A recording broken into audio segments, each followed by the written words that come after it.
From the WatchBox Studios, this is On Point on WatchBox with Cynthia Hardy. Good morning and welcome to On Point on WatchBox. It is always a pleasure to bring you our show each and every week, and we'd love it if you take the opportunity to tune into our radio show tonight. It's called On Point with Cynthia Hardy, and it's heard every Sunday night at 6 p.m. on 101.3 The Big DM.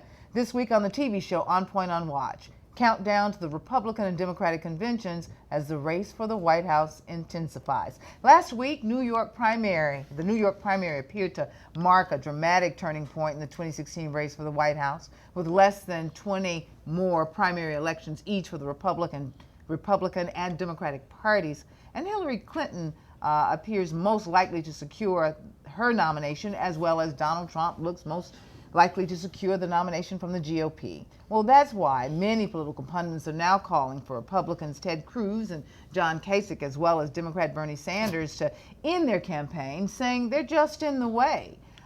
With all that said, is it time for all of the candidates to exit the race and give each party a chance to heal and emerge unified behind one candidate as the race for the White House becomes so much more intense? Well, the Republican convention is set for Cleveland, Ohio, starting on July 18th.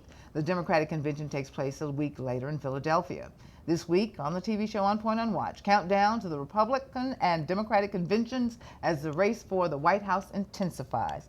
That's a mouthful, Brian McConkey. Yeah, it is. Thank you again, Brian, for sitting in on the show today. We've got a hot topic today because we're talking about politics. And anytime we talk about politics and mix it up, we like to have both sides of the issue we represented. always do. We always are good enough to find people on both sides of the issues, and they're always good enough to come in here and put the boxing gloves on and have a friendly debate. Well, this is the first time Bob McAllister has joined us for On Point on Watch. So we're going to have some fun today. But he is a regular on the morning show. We see you on the morning show with Antoine Seawright, and you guys represent the Democratic and the GOP side of things as political strategists as we talk issues. And so Brian and I are delighted that you guys have decided to be with us today as we talk about what's going on with the political races. Bob, let me ask you, at this point, after the New York primary, lots of people are saying it's really clear, and I heard something that you said on the morning show the other day, that it appears that Donald Trump can see his way to that nomination, and it appears that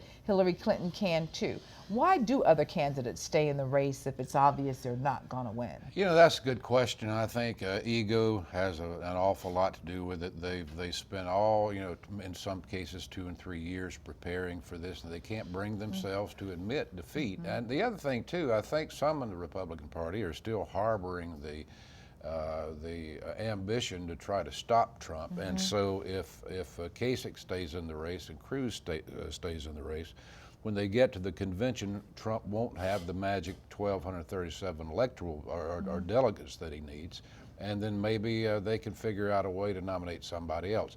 I think that's a fool's errand. I think for all practical purposes, Trump is going to be the nominee. I think it would be better for at least Kasich to drop out. And we're coming up on some primaries in mid-Atlantic states that Trump, by all accounts, is going to win. So I don't see anybody stopping him now. It's interesting, isn't it, Brian? Because we had conversation when he first got in the race, and we really didn't think he would last. You and I had this conversation. No, we didn't think it would be. We just figured it would last a little while. He would stir the pot up a little bit and say, okay, I'm done. I'm going to go back to making TV shows and making money. But I think he really wants to be the president of the United States of America. Well, he's on that path right now. And Bob made some good points about it seems inevitable that he's going to get that nomination. On the Democratic side of things, the people are now saying that Sanders needs to drop out and say that his time is over. But with him staying in, does that hurt Mrs. Clinton in any way? Mathematically it's impossible for Bernie Sanders to be the nominee. But, I have mixed feelings about it. I always tell people that I see the primary as a good scrimmage. It prepares you for the big game. In this case, the big game will be the general election in November. Going back 8 years ago with Secretary Clinton and Senator Obama at the time, I think Hillary made Barack Obama a better general election candidate because she stayed into the end. And she continued to talk about the issues that her voters wanted. He talked about the issues that his voters wanted, and in the end, they were able to come together, and as a result, we elected the first African-American president of the United States. I think it's good. I think it's good for the party. I think it's good for the country, because, you know, at the end of the day, what's most important that we have somebody on our side that will unite the party and try to continue moving our country forward. You know, Senator Clinton has a lot of baggage, though, a lot of negative baggage. And, you know, as someone that supported her in the 2008 election, I was surprised to see so much attach itself to her. Here's what I mean. I understand the Benghazi stuff, and I also understand the email stuff, but I have been satisfied with the explanations that I have heard. They seem rational, and they seem like they're at the issue's at a point where we should move on. However, the GOP's not done that, and it's stuck to her, though. It's really hurt her. And so as a result, we see negative numbers. Is she able to overcome any of that? Of course she is. When you have a stellar resume and record like Hillary Clinton, and you've been around as much as she has and accomplished as much as you have, of course there are going to be things out there. There are going to be negative things, and that's politics. There's a contact sport. So the objective for the Republican side, or even for this case, the primary, is to try to beat her up, to drive up her negatives. But what I believe at the end of the day, and Bob always get on me about this point, but she is probably the most qualified person to be president history of America. In the history of America. More so than Lincoln, more so than Washington. Listen, we are at a time in which foreign policy is probably the most important. He does not agree.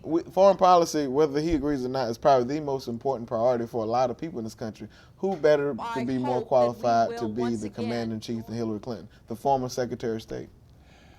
Well, first of all, it's not the Republicans bringing up the emails. 150 FBI agents led by the chief of the FBI are investigating her. The GOP Fox News talking point. That has nothing to do with the Republican Party. It's the Democrat Justice Department that's investigating Hillary Clinton. Now, you want to know why she's got bad numbers. It's because she has nationally, most American voters, 60% in the last poll I saw, don't trust her. They see her as untrustworthy. They see her as a liar. She's going to have a lot to overcome. Now, my friend, your only good news is they like Trump even worse. We got to go to break. Brian said you get to lead off. You get to lead off. We're talking countdown to the Republican and Democratic conventions coming up in a few weeks. You guys stay tuned. From the WatchBox studios, this is On Point on WatchBox with Cynthia Hardy. Welcome back to On Point on WatchBox. Brian and I are talking politics with Bob McAllister and Antoine C. Wright. Before we went to break, we wanted to have some conversation about what we're looking at in terms of the conduct on the campaign trail. Oftentimes, I'm hearing people say, "Oh, I've never seen it this bad." The way we are conducting ourselves out there, but we have to remind ourselves that historically we've been very violently political over the years, and there's so many cases to point to. You know, what's happened before shall happen again. That's just the way it is.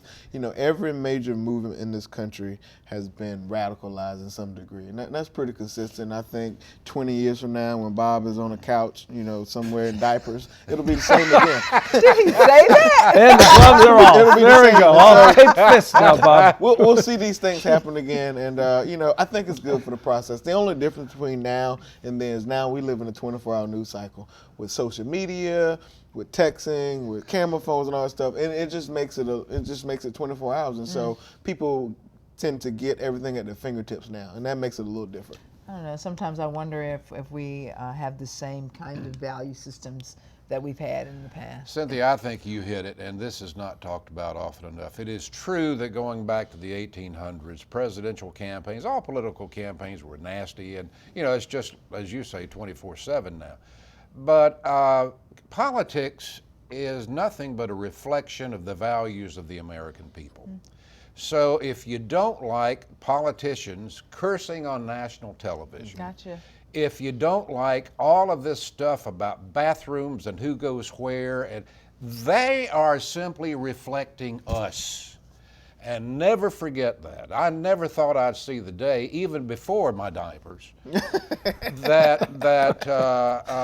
never thought I'd see presidential candidates cursing as a rule in public. And it didn't become a big deal. Nobody stopped everything and just focused on it. We just kept going. I say Exactly. we as a collective media body. Yeah. You know what I Yeah. mean? Oh, yeah. I don't know that we've done a very good job of policing anything this time. A lot of people are in churches today, a lot more people aren't, and that's one of our big problems. The values in our society, and I could get political, I won't, I'll stay above that for a moment, but the values aren't what they were. The Judeo-Christian tradition informed the founding of our country and has informed the governing of our country for ever since it started until about 50 years ago when we started taking God out of the schools, when we started expelling God from the public square. Oh, wow. And we are in a heck of a mess today, largely because of that. There is no right, no wrong anymore. Nobody has a Judeo-Christian worldview. And it's to each his own. That's so significant what Bob is saying. There's no right, there's no wrong. It's almost as if it's whatever your perspective is. Sure it is. Colors whatever truth you believe. And I've always believed there is truth in something that isn't true. Exactly. But sometimes it gets all clouded out there. And that's why you see the two parties not being able to get along, the government caving in. We American people, there's nothing to moor us anymore, nothing to anchor us, because we've thrown away the basic Judeo-Christian value system. That's not to say America has always been Christian or should be.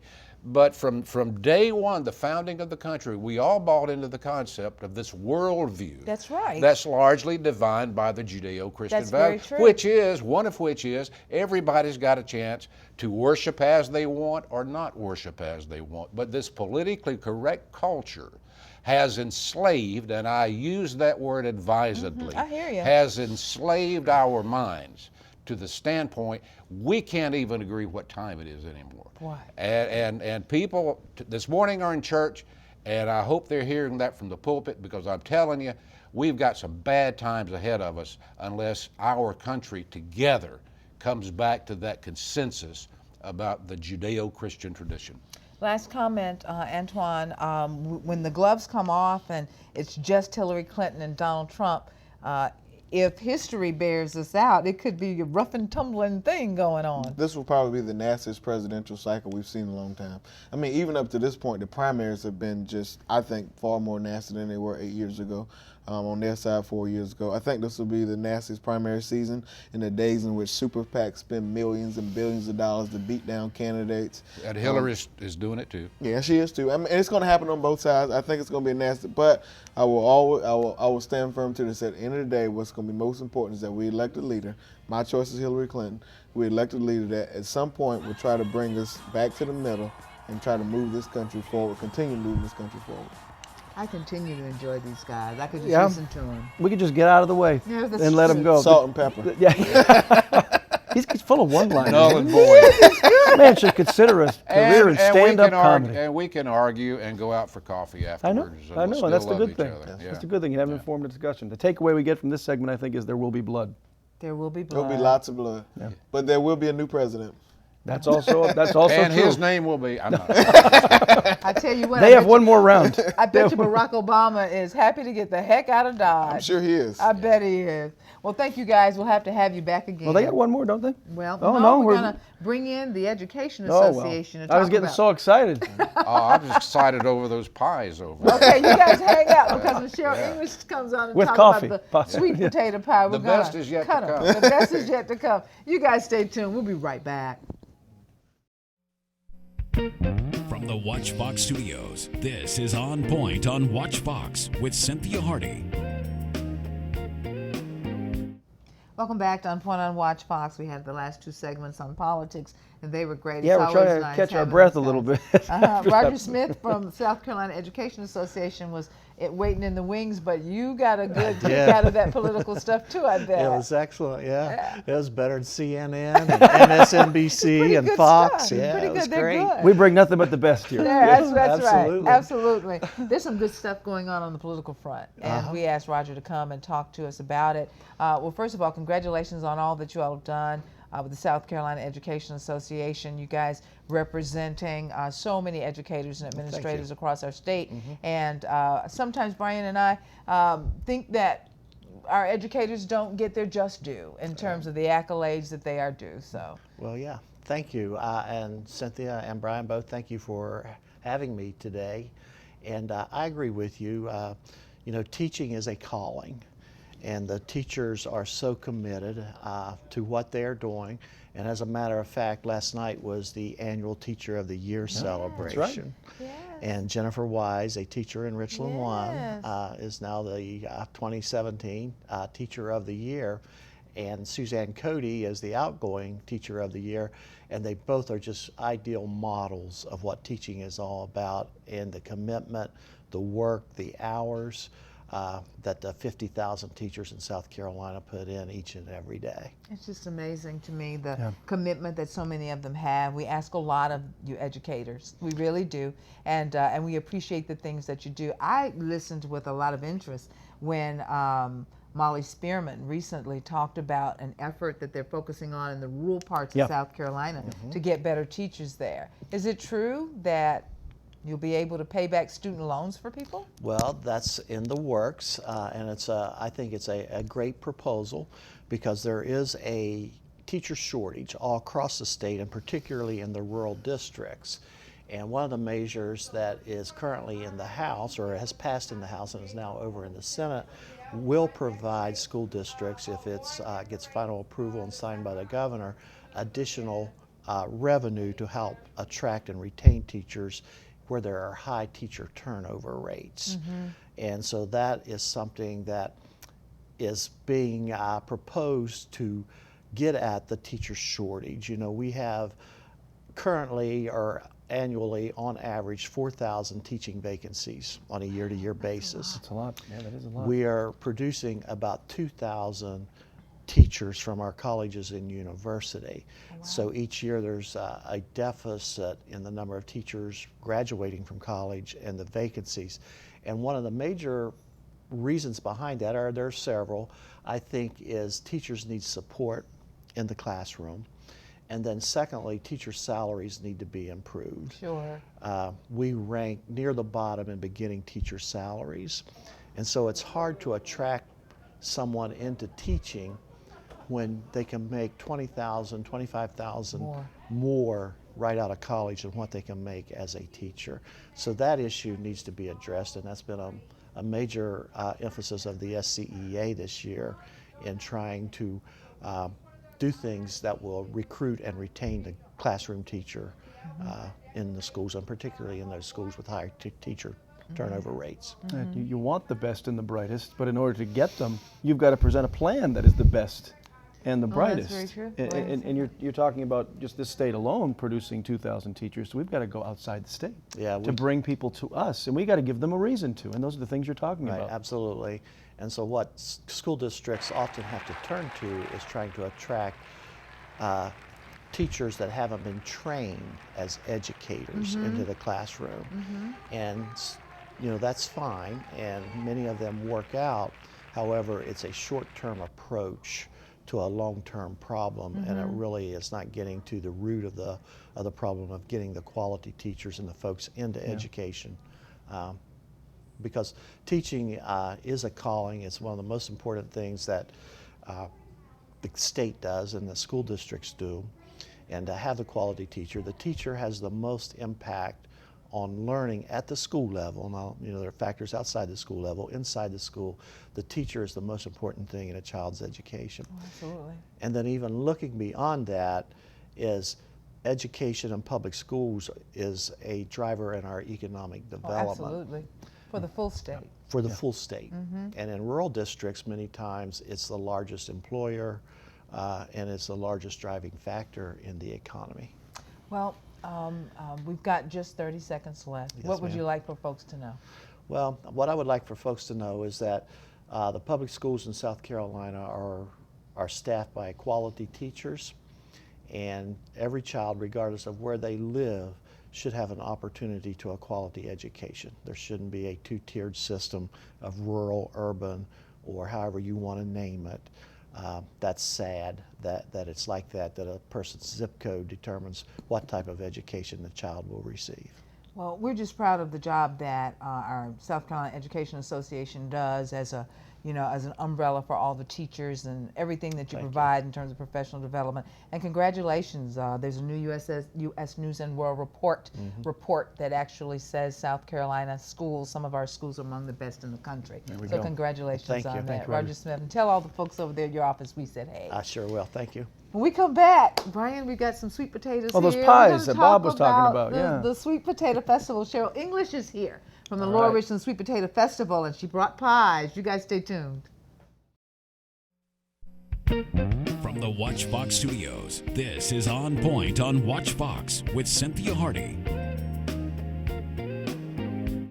Welcome back to On Point on WatchBox. Brian and I are here with Cheryl English to talk about the upcoming Sweet Potato Festival, and I am almost giddy holding this pie. It smells so Just wonderful. wait a few more minutes. Wait a few more minutes and we'll dig in after the show. Yes. But Cheryl, you guys are ready for the Sweet Potato Festival. Yes, we are. We have so many things going on at the festival. I'm really enjoying it. We start the 30th with the parade at 11, and we have the Corvettes, the motorcycles. We have the car clubs come? Yes, they are coming. We're hoping the Buffalo Soldiers come out, but it's just so much going on, and we have our queen. We just kind of put young ladies on the float and just ask them, they're just so beautiful.